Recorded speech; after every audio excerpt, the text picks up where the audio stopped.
ভোরের শহরে ফের ভয়াবহ দুর্ঘটনা ঘটল কলকাতার মা উড়ালপুরে। সাত সকালেই যান চলাচল শুরু হওয়ার আগে নিয়ন্ত্রণ হারিয়ে বিপর্যস্ত হয়ে যায় একটি মিলিটারি ট্রাক। বৃষ্টি ভেজা রাস্তায় হঠাৎই স্লিপ করে ট্রাকটি সায়েন্স সিটি থেকে পার্ক সার্কাসমুখী প্রান্তে গিয়ে ধাক্কা খায় রেলিংয়ে। মুহূর্তের মধ্যে দুমড়ে মুচড়ে যায় ট্রাকের সামনের অংশ।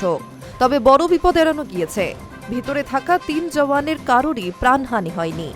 আহত হয়েছেন 2 জন। স্থানীয় বাসিন্দারাই দ্রুত তাদের হাসপাতালে পৌঁছে দেন। আবহাওয়া দপ্তর আগেই সতর্ক করেছিল, কলকাতা ও আশপাশের জেলায় সোমবার রাত থেকে বৃষ্টি নামতে পারে। পূর্বাভাস মতোই বিক্ষিপ্ত বৃষ্টিতে ভিজেছে গোটা শহর। এই ভেজা রাস্তায় মিলিটারি ট্রাকটি পিছলে যায়। নিয়ন্ত্রণ হারিয়ে একেবারে উল্টো লেনে উঠে যায় ট্রাকটি। জোর ধাক্কায় ট্রাকের সামনের অংশে বড় ক্ষতি হয়। দুর্ঘটনার শব্দে ছুটে আসেন স্থানীয় বাসিন্দারা। তারাই প্রথম উদ্ধার কাজ শুরু করেন এবং আহত জওয়ানদের হাসপাতালে পাঠান। সামনে এসেছে কখনো নিয়ন্ত্রণ হারিয়ে রেলিং টপকে নিচে পড়ে মৃত্যু, কখনো আবার চীনা মাঞ্জায় গুরুতর আহত হওয়ার মতো ঘটনা। দুর্ঘটনা রুখতে একসময় রাত 9টার পর বাইক চলাচল বন্ধ করা হয়েছিল মা উড়ালপুরে।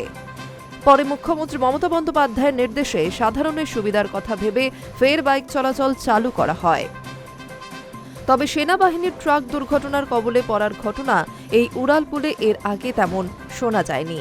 সেই কারণেই সকালে এই ঘটনার পর চাঞ্চল্য ছড়ায়। যদিও সেনা সূত্রে জানা গিয়েছে দুর্ঘটনার তদন্ত শুরু হয়েছে এবং ট্রাক কেন নিয়ন্ত্রণ হারালো তাও খতিয়ে দেখা হচ্ছে। সকালে অফিস স্কুলের যানজট শুরু হওয়ার আগেই দুর্ঘটনা ঘটায় বড় কোনো ট্রাফিক জ্যামের সৃষ্টিও হয়নি। তবে কিছুক্ষণ যান চলাচল ধীর হয়। কলকাতা ট্রাফিক পুলিশ দ্রুত পরিস্থিতি সামাল দেয় এবং ক্ষতিগ্রস্ত ট্রাকটি সরিয়ে নেয়।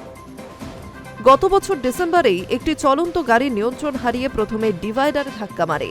সেই ধাক্কায় গাড়িটি উল্টো দিকের লেনে চলে আসে এবং সামনে আসা আরেকটি গাড়িতে সজোরে ধাক্কা দেয়। এরপর সেই গাড়িতে ধাক্কা খায় আরও একটি বাইক।